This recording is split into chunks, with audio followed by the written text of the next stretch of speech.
day 600 and -5. So I'm working on Lost right now, and the vocals were almost done, I think, to be honest. And I just wanted to show you the vocal track because there's like choirs going on, man. You out so I can't hear you, I can't be you, cause I don't like the real you. If I listen to what you say, I will never get on it.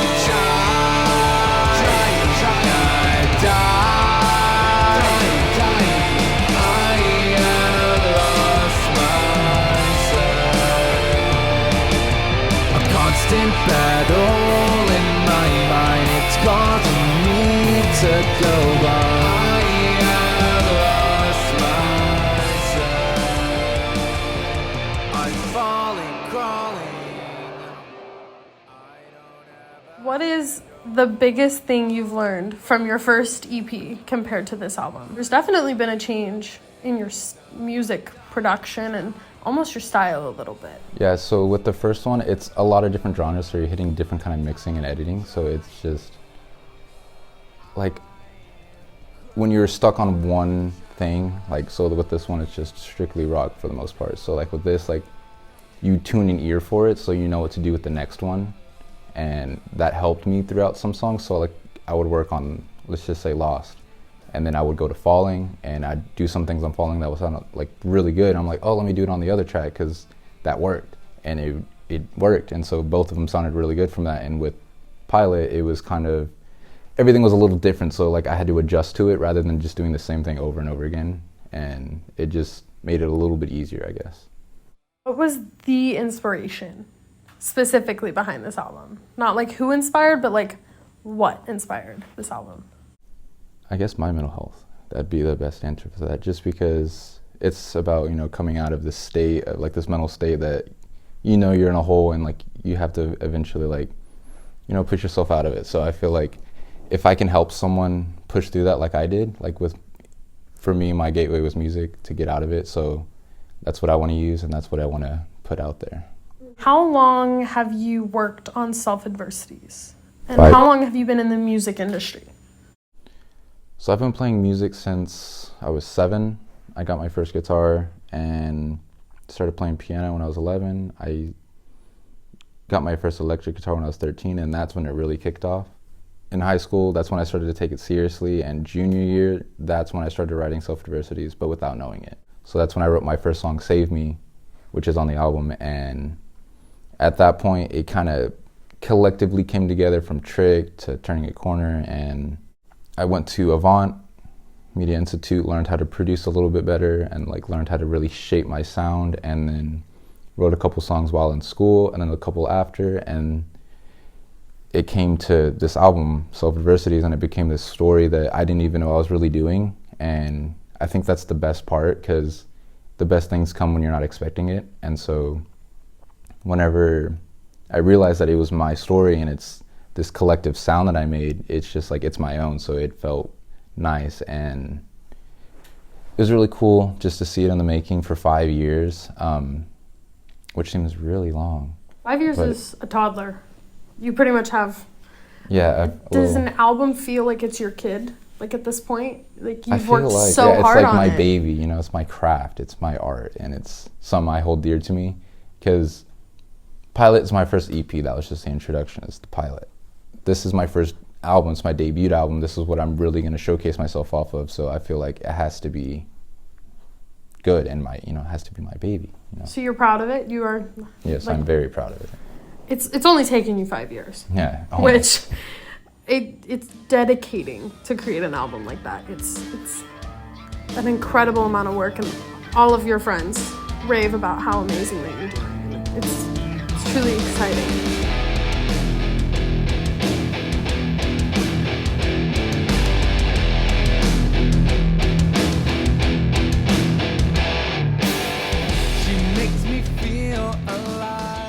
All right, just got home from work. We're about to work on some mixes.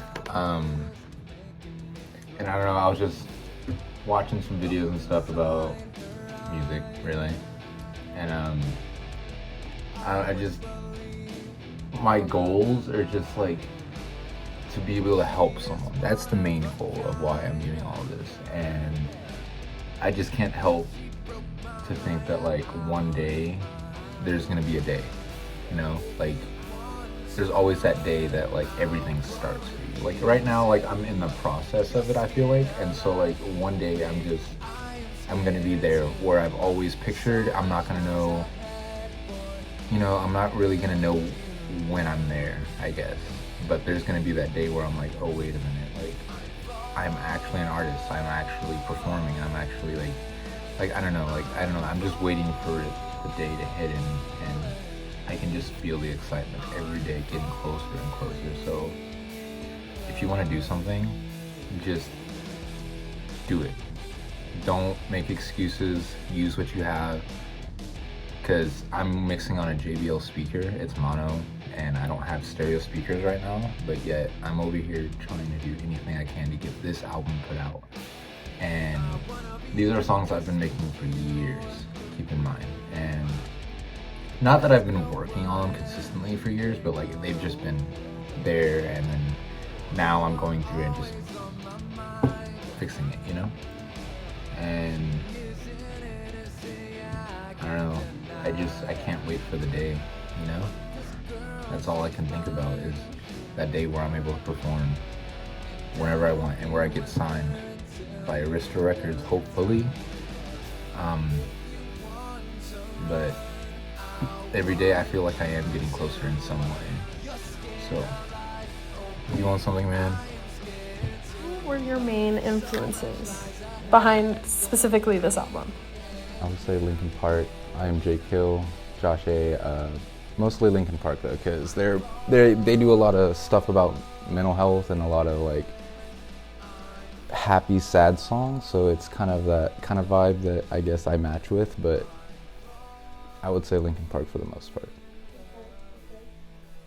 It's important, like throughout growing up, to like have heroes and such. And I feel like, do you consider yourself someone to like look up to, and or do you have a hero that you specifically looked up to as a kid?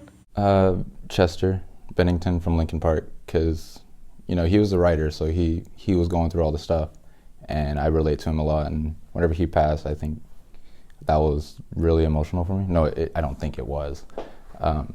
So I just want to be able to put that impact on someone else, I guess, just because it meant so much to me that I feel like I can mean that much to someone else.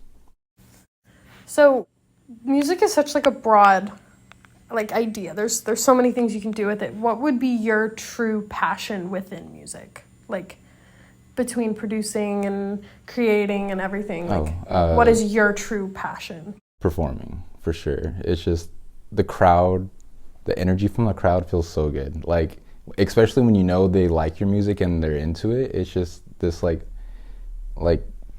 I don't know, it's like a great feeling. Exactly, yeah, it feels like tingly, you know? Like at first you're kind of nervous, you get kind of but once you get comfortable in it, it's easy from that point.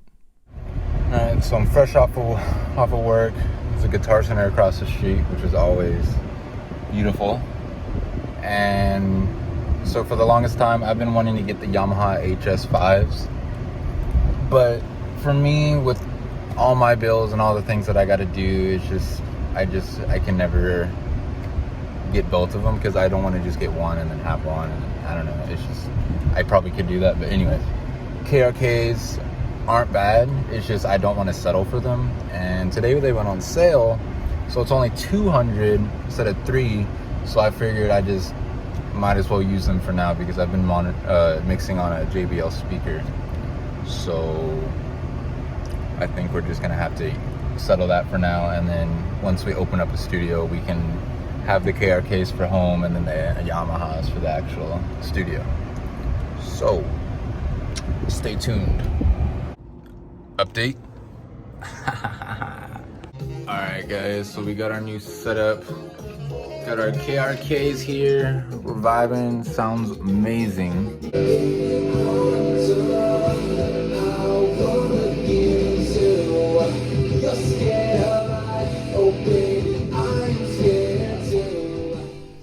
What was your self-adversity? Suicide. I feel like that was the thing that I needed to change the most with me. Because, you know, everyone gets a little depressed every now and then, whether it's, you know, like you're losing someone or like no one likes you or just you tell yourself things or whatever it is, which I would do. Like I would tell myself like, oh, you're not good enough, this and that. And I knew that wasn't the case, but suicide, I feel like it was just like, that was the main thing I needed to turn away from, because that's the biggest problem when it comes to everything, you know? Like, yeah, you'll be sad some days, but then eventually you'll be better. But with suicide, it's like always constantly there. So it's just like, I just don't want to be here. And so I knew that's what I needed to change. And a lot of people do struggle with suicide. And so do you think that your main takeaway from specifically this album would be what? Like, what do you want people to take away from this? The same thing. Like, if I can help someone come out of that state, then I feel like I've done my job, or I've done good to someone, or even if it's just one person, like, I feel like I'm successful. What are your goals as an artist / producer? Because I don't think most people know that you do produce. Yeah. Like, you are a producer. Yeah, well. I do everything. So this whole album was built up from scratch. There was no samples that I used, other than like drum samples, but like that's everyone. But everything other than that, guitars, vocals, everything is just from the ground up. And I just want to be able to put something new out there for people that they haven't heard before. And I just also, you know, with the helping with mental health, like I want to be able to do that as an artist for people. And for a producer, I want to eventually open up a label and help someone else's dreams come true, rather than just doing one thing. So I can do a little bit of both and get a best of both worlds, because I love meeting new people and meeting people with the same passion, because I feel like you connect a lot better that way. It's got a fulfilling sense when you help someone else achieve their dreams. Exactly. So, I get that. Day 649,000. We're about halfway done with the album. Right now we're just going through and editing all the vocals on Turning a Corner.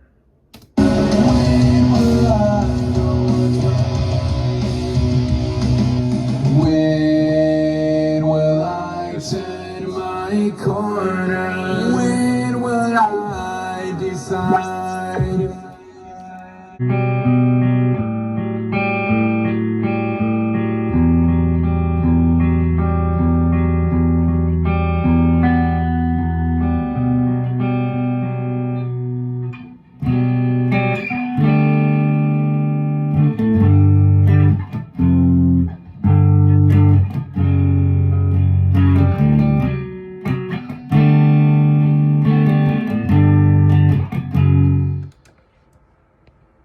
Want to hear something cool? Save me before I kill myself.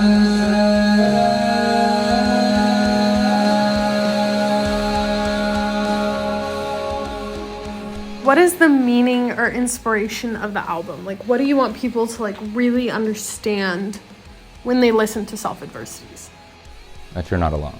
That there's a lot of other people going through worse things, or not even that it has to be worse. It's just everyone's going through their own things, and change is very important to who you are, because it helps you build on character. Because, you know, at a young age you don't know too much, but as things happen to you, you start to learn from it, and you start to find your path a little bit, even though if it's not always there. It's better to see 100 feet rather than 1,000,000 feet, you know, or 1,000 feet, or 1,000,000 feet is kind of excessive. Would you say, what would you say to anybody who's going through the same problems or dealing with their own self-adversities? Do you feel like the album kind of speaks for itself, or do you want to add something toward that? I think it does speak for itself. It's a story. It's my story. So it starts off from where all of my trauma started, and it kind of builds up to this climax, and then it, you know, like at the end, you know, you realize you gotta find your self-adversity. You know, like adversity means misfortune or difficulty. So self-difficulties or self-problems. It's, you know, you gotta figure it out and you gotta solve it. So that's what I want to push out, and just really affect people with it, and so once they're done, maybe they can have some different kind of feeling, because everyone feels lost at times. Everyone feels, you know, like there's someone just out to get them. So at the end of the day, like, you're not gonna have to deal with that person forever or go through that problem forever. So that's what I want to have people know.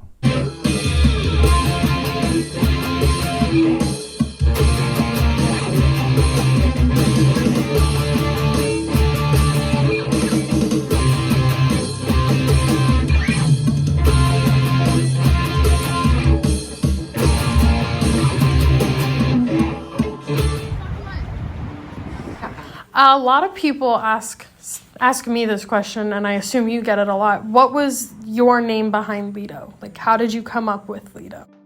So it's one of my biggest idols, Jared Leto. So in interviews, they would always say Jared Leto, like Jared Leto, and I was like, that's not his name, but okay.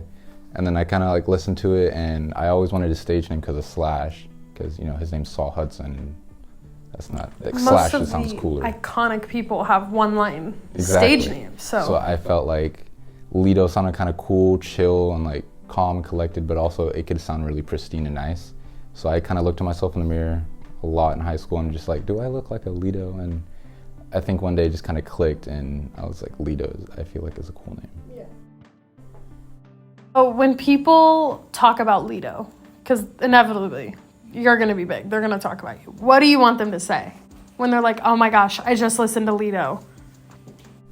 I want them to leave with a wow experience. Like, they know that the name Leeto means nice, like it means quality, it means good. But I also want them to know that, like, I'm a genuine person. I've been through a lot, so I know how people are sometimes, and I don't want to put that impact on someone else. I always want to leave a good impact, but I also know that I can't stop that from not happening. So that's just what I would want, though. Hey guys, day 37,000. I'm just gonna show you all the tracks. So I'm turning the corner. Don't mind the hair. I'm fresh out of the shower. I don't know. I just think it's really cool to look at. So we got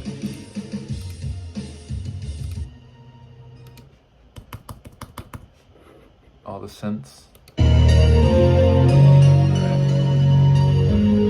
And it just sounds like there's strings and a bell, right? So, there's a bell. This weird little arp, which I don't know what to call it. So that was pretty noticeable. And then you got this little kind of bassy arp, or bassy synth. I don't even know. And so then on top of that, you got your guitars.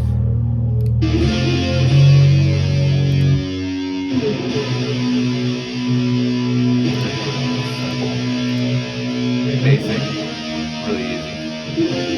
Then you got your bass, which is also very simple.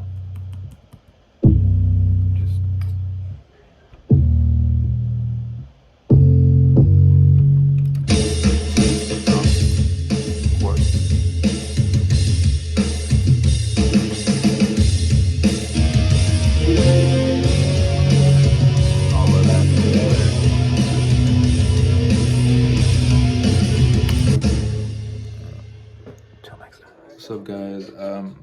I thought I'd show you what I do when I'm not working on music. I just got off work not too long ago. I'm still in uniform, but I kind of just sit here. We did a lot of mixing this morning, and quite frankly, I kind of just want to chill. So right now we're playing 2K. Haven't played it yet, so we're gonna see how it compares to the last game. But yeah, so catch on. What's after this? Is there anything after Self Adversities? Yes, of course. There's always something new. So we got a couple of albums in the making, even some EPs and some singles that we're working on. Maybe some in January, maybe some hip hop, maybe some indie. next year, some lo-fi, little branches off of Pilot, and I guess that's all I'll say.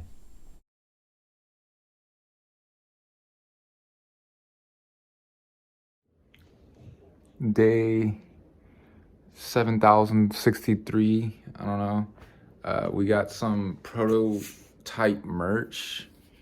It's got a little black box. I kind of don't like it. I really don't like it, but like I said, it's just prototype. I got this one printed just to see how it would look. And so that way, whenever I send it to the actual people I'm gonna print it through, it's not gonna look like this. It'll look nice, you know? But yeah, so I'm pretty excited because this is the first official Leeto merch. So this one will always be dear to me, even though it's really ugly. But got some for you.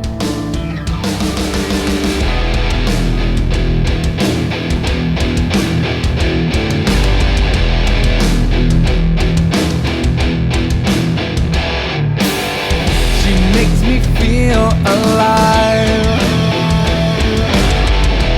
All her love is making me thrive. Locked inside her eyes, I would believe all of her life. She is one of a kind. If she broke my heart, I wouldn't mind. If you want to run, I'll run with you too. You're scared of life, oh baby, I am scared too. So much lies ahead for me and you. I'm falling, I'm falling, I'm falling in love with